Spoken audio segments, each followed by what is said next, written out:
Today's topic is fermenter or a bioreactor.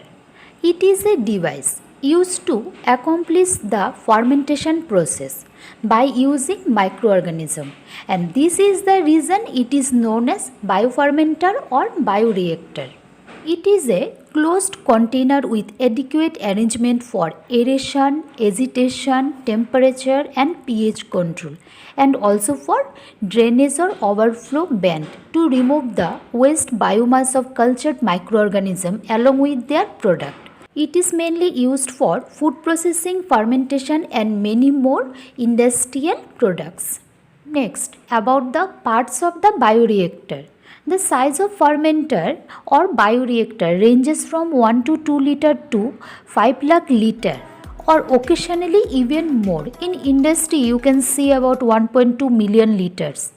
The size of bioreactor used depends on the process and how it is operated. So, large-scale industrial fermenters are almost always constructed of stainless steel. Next is about thermal jacket or cooling jacket. It is fitted externally with a cooling jacket through which steam or cooling water can run. This cooling jacket is necessary because sterilization of the nutrient medium and removal of the heat generated are obligatory for successful complication of the fermentation in the fermenter. Next is about aeration system. It is a critical part of a fermenter. In a fermenter with a high microbial density, there is a tremendous oxygen demand by the culture, but oxygen being poorly soluble in water hardly, which is transferred rapidly through the growth medium. Two separate aeration devices are used to ensure proper aeration in the fermenter. It is sparger or impeller. Next, it has top plate. It is the cover that is generally made up of stainless steel. Next one is inoculation pipe. It helps to put the inoculum inside the fermenter. Next is drive motor. It drives the impeller shaft. Next is impeller shaft. It holds the agitator centrally, and then impeller. It acts as a agitating device for mixing up the nutrients and microorganisms uniformly. Next one is stir. It mixes the gas bubbles throughout the liquid culture medium. Next one is baffle. It prevents the counterflow or vortex formation by breaking down the gas bubble to improve aeration efficiency. Next one is about sparger. It supplies oxygen into the culture medium throughout the perforated tubes. Next one is about drain point. It withdraws cells or medium for the continuous fermentation. So, these are the basic components which are necessary for the construction of the fermenter. Next one is about the objectives of fermenter. It includes the production of metabolites, enzymes, microbial biomass and recombinant products. So next is about the ideal properties of the fermenter. It should be made up of a good quality material. It should give high productivity. It should be able to handle the steam sterilization pressure. There should be all the control parameters to monitor the fermentation processes like pH electrode, temperature proof, etc. A material used in the fermenter should be cheap that should give a satisfactory result. Next is about the controlling elements that monitor the parameters like temperature, pH, acid, base, oxygen supply, pressure and many more that are necessary for the product formation, and it includes PT100. It is used for the monitoring purpose. It monitors the temperature in the culture vessel. Next is about foam probe. It senses foam formation. Next, pH electrode. It monitors the pH in the culture vessel.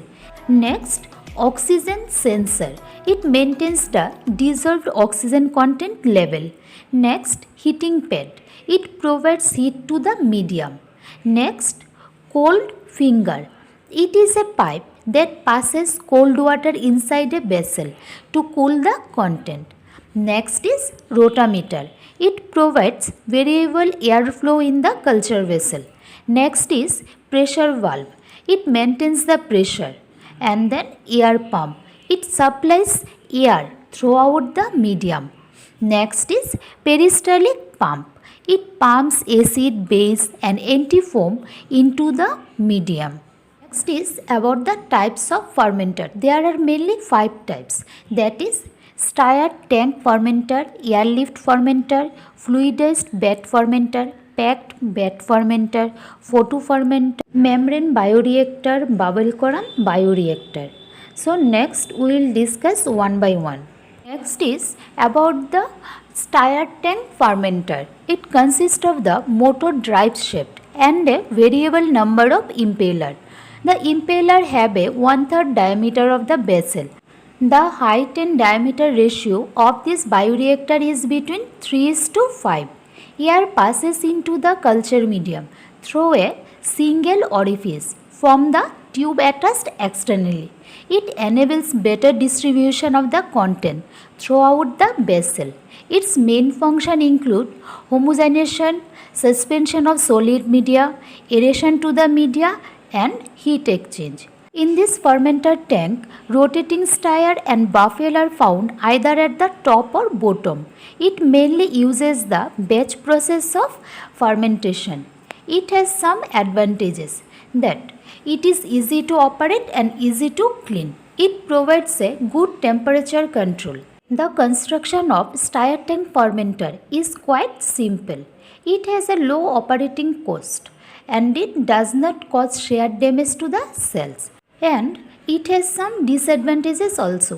It cannot be used for immobilized cell or enzyme. It has low volumetric productivity. Next is about airlift fermenter or bioreactor. It consists of a single container inside which a hollow tube is present. This hollow tube called draft tube. There you will find a gas flow inlet present at the bottom of the fermenter, which allows the passage of oxygen. Gas flow inlet is attached with the perforated disc or tube that allows continuous distribution of air. This type of bioreactor lacks the mechanical stirring arrangement for agitation. As from the name airlift, it is clear that the air lifts the medium upward. There are internal liquid circulation channels which enable continuous circulatory motion of the medium. Here the fermentation occurs at a fixed rate of volume and circulation.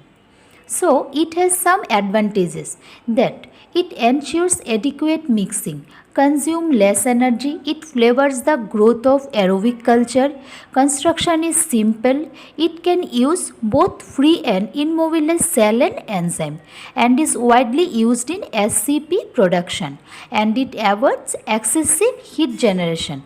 As well as it has some disadvantages, that is it lacks mechanical stirring arrangement. Next is about packed bed fermenter or bioreactor. It consists of a cylindrical vessel and a packed bed with biocatalyst. The solid matrix that is used for the packed bed fermenter possesses the following properties. It has porous or non-porous. It is highly compressive and it is rigid. In this kind of biofermenter, a nutrient bath continuously flows over the immobilized biocatalyst. After that, a product releases into the fluid at the bottom of the culture vessel and finally it can be removed. Here, the flow of the fluid can be upward or downward. It has some advantages that it has a low operation cost. It can provide continuous operation. It can separate biocatalyst in an easy way. It is widely used in wastewater engineering. By the way, it has some disadvantages also.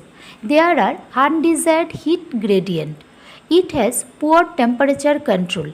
There is an alteration in the bed porosity and it involves higher risk of particle clogging. Next is about fluidized bed bioreactor.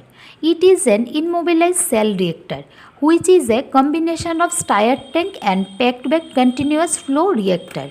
It can be explained as beds of regular molecule that are suspended in a flowing liquid steam. This bioreactor can be used for particles such as immobilized enzyme, immobilized cells, and microbial flux.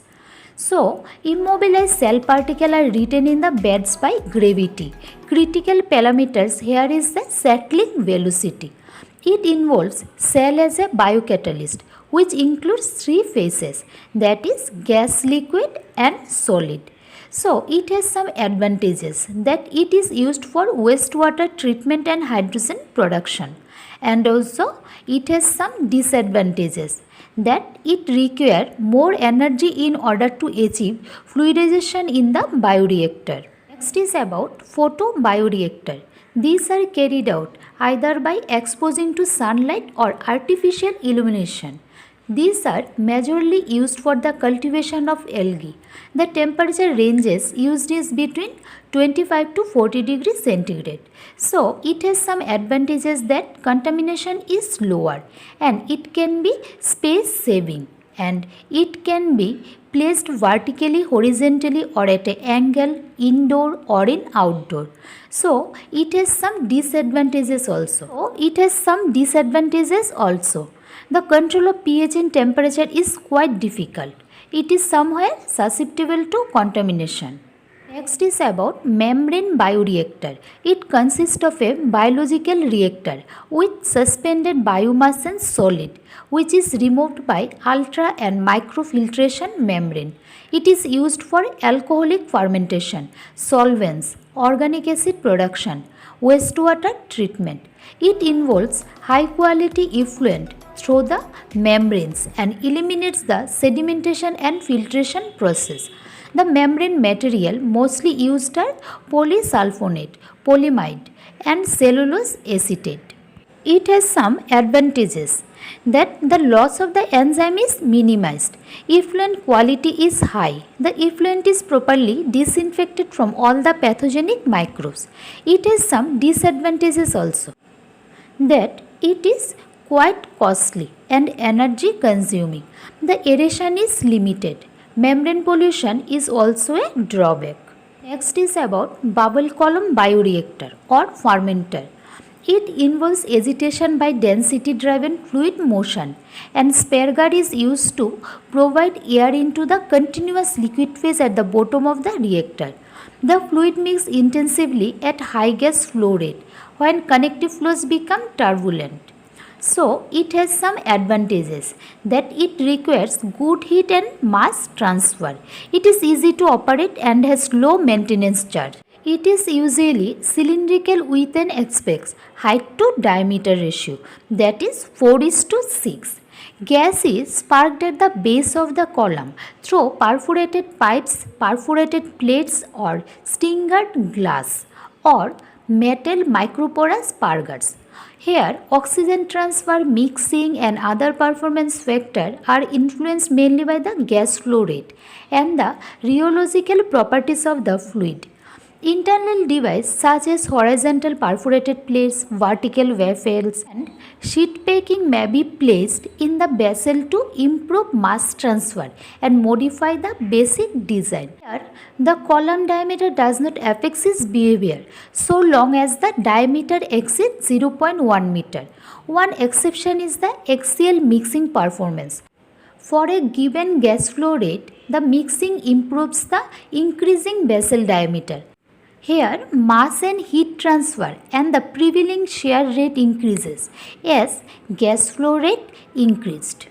So, we can conclude that a bioreactor or fermenter means bio means living organism and reactor means which gives energy. Therefore, we can conclude that fermenter is the culture vessel where the microorganism utilize all the nutrients under optimum condition inside a bioreactor into desirable product. So, it performs bioconversion or modification of a compound into a biological and biochemical compound. So, this is all about the bioreactor or fermenter. Thank you for watching this video.